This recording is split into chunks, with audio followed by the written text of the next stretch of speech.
Hey everyone, welcome back to Rocky Watches Movies. Today we're checking into one of the most beloved British sitcoms of all time, Fawlty Towers. This 1975 classic, created by John Cleese and Connie Booth, brought us the hilariously incompetent Basil Fawlty, the ever-patient Sybil, and a hotel staff that turned chaos into comedy gold. But behind the laughter, there are plenty of fascinating stories, from troubled production moments to surprising inspirations. So grab your suitcases, mind your manners, and check in for 20 things you never knew about Fawlty Towers. While filming Monty Python's Flying Circus, John Cleese and the rest of the Monty Python team stayed at the Gleneagles Hotel in Torquay, where they were constantly berated by the eccentric hotel owner, Donald Sinclair. Cleese once described him as the rudest man I've ever come across in my life. He'd be furious if a teapot meant for 4 was placed on a table for 2. He marched about in his dressing gown, berating guests for wanting hot water to heat a baby's bottle, early alarm calls, late suppers, or if they requested a taxi. While many might have found Sinclair's outbursts off-putting, Cleese was inspired. When developing ideas for a television show, Sinclair's antics immediately came to mind, leading Cleese to model Basil Fawlty and his wife Sybil after Sinclair and his wife Beatrice. In Fawlty Towers, the story of Britain's favourite sitcom, author Graham McCann revealed that BBC executives were less than enthusiastic about the show's initial scripts. Several producers who had caught a glimpse of a script pronounced themselves distinctly underwhelmed by its quality. One was even overheard in the BBC bar lamenting, "Oh dear, why did he ever leave Monty Python?" One executive went so far as to circulate a memo criticising the concept, stating, "This is a very boring situation, and the script contains nothing but cliched characters. I cannot see anything but a disaster if we go ahead with it." Oh, how wrong they were. John Cleese, who played hotelier Basil Fawlty, and his wife Connie Booth, who played waitress Polly Sherman, wrote the show together. They would spend 2.5 weeks developing each plot before writing a single line of dialogue for the show. In total, they would often spend up to 6 weeks writing each episode. That could reach up to 135 pages, nearly twice the length of a typical television screenplay, as they included detailed descriptions of the action, dedicating the time most sitcom writers would use for an entire UK series to just one episode. To support this intensive writing process, Cleese took on advertising work. He once explained, "I have to thank the advertising industry for making this possible. Connie and I spent 6 weeks writing each episode, and we didn't make much money from it. I was able to subsidise my writing time by doing commercials. If it hadn't been for them, I wouldn't have been able to afford to spend so much time on the script." There was a massive 4-year gap between the 2 seasons that were made. The first came out in 1975, with the second following in 1979. This was such a big gap, it was enough time for John Cleese and his wife Connie Booth to get divorced. They of course continued to collaborate on the show, with Cleese primarily focused on Basil's dialogue, while Booth was responsible for crafting Sybil's lines. Most episodes begin with a shot of the hotel sign.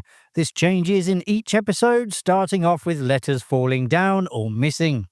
As the show progressed, so did the imagination for the sign, with it being rearranged to spell comical phrases such as farty towels, fatty owls, and warty towels, suggested to be the work of a disgruntled paperboy.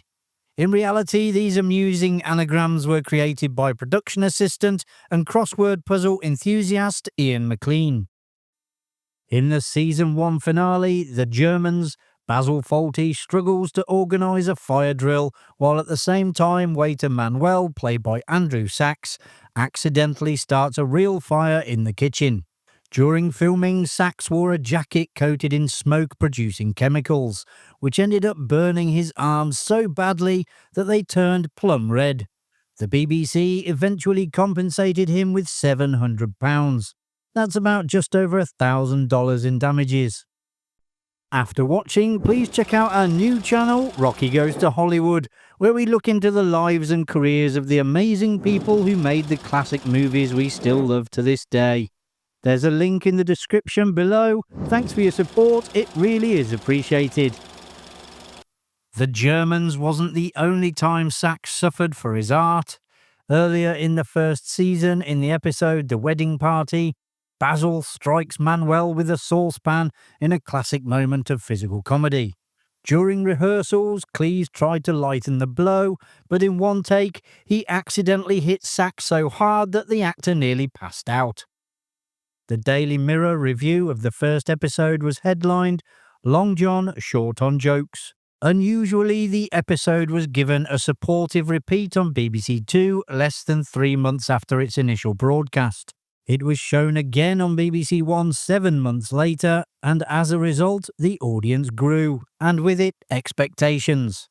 John Cleese has mentioned that due to the long gap between the first and second series, by the time it returned, people were already remembering the show as being better than it was. There were only 12 episodes of the show that aired, 2 series of 6, but a long-rumoured 13th episode has captured imaginations. In 2004, Swedish author Lars Holger Holm claimed to have seen the episode and even reproduced the script in his book Fawlty Towers, A Worshipper's Companion. What Holm actually saw remains a mystery, as there are no other studio recordings of the show listed in the BBC's extensive archives. Footage of the alleged episode is notably absent. It's believed that a numbering error at the studio during the recording of the second series may have occurred when the wedding anniversary episode was postponed for a week due to industrial action. This is thought to be the origin of the rumours about the Phantom episode. Cleese once outlined a plan for a Fawlty Towers film, but said he had no intention of making it, as he would be up against an expectation that absolutely cannot be matched. The concept involved Basil and Sybil heading to Barcelona to meet Manuel's family, only to end up foiling a plane hijacking along the way. While many viewers adored Manuel's character, some have criticised his portrayal as being racist towards Hispanic people. In The Guardian, Andrew Sachs, who was British, defended the character, saying, "If it's insulting to the Spanish, then what is Basil to the British?" John Cleese also insisted that Manuel's character was not racist. He argued that the portrayal was, in fact, a warm and sincere depiction of a Spaniard struggling with English. Also in The Guardian, Cleese explained that the character was more of a critique of the exploitation of foreigners, an example of tight-fisted British hoteliers using Southern Europeans for cheap labour. The most infamous episode is undoubtedly the Season 1 finale, The Germans. In this episode, Basil insults some German guests at the hotel, with the now iconic line, "Don't mention the war," becoming frequently repeated. However, due to racist comments in the episode, not directed at Germans but towards West Indians, it was removed from the BBC streaming service UK TV in 2020. This decision was met with contempt by many fans. Cleese himself was also unhappy with the removal. He argued that it should have been clear to viewers that the behaviour of certain characters, including the Major, who made the racist remarks, was depicted as wrong. He emphasised that by making a character spout nonsense, you are mocking that character, not endorsing their point of view. After significant debate and protests from fans, the BBC eventually reinstated the episode online. The iconic TV comedy has been brought to the stage by its co-creator John Cleese. For this new production, Cleese, who co-wrote the unforgettable series alongside Connie Booth, has selected 3 of the most beloved episodes to adapt into a play. So get ready to experience the hotel inspectors, communication problems, and of course the Germans live on stage. The Dutch radio programme Vogelspot introduced a novelty by adding the well-known quote, "Don't mention the war," to the Dutch National Dictionary. Editor-in-Chief Ton den Boon explained that the phrase has become a permanent catchphrase in the Dutch language over the past 40 years. It is commonly used when a sensitive topic arises that people would prefer to avoid discussing. 3 American attempts to remake Fawlty Towers were made, with 2 reaching production. Chateau Snavely in 1978, starring Harvey Korman and Betty White, failed after its coastal hotel setting was changed to a highway motel. Amanda's in 1983, featuring B. Arthur as a gender-swapped lead, aired 10 of its 13 filmed episodes before being cancelled. Pain in 1999, starring John Larroquette, lasted 9 episodes, with 8 airing in the US. A 2001 German pilot, Zum Latzken Cliff, never progressed beyond its first episode. Tim Curry starred alongside Annie Potts and Steve Carell in 1997's Over the Top. Although not an official remake, it was thought of as a rip-off of Fawlty Towers. John Cleese announced in 2023 that the legendary British comedy series is getting a sequel. Cleese will once again reprise his role as the clumsy hotel owner Basil Fawlty.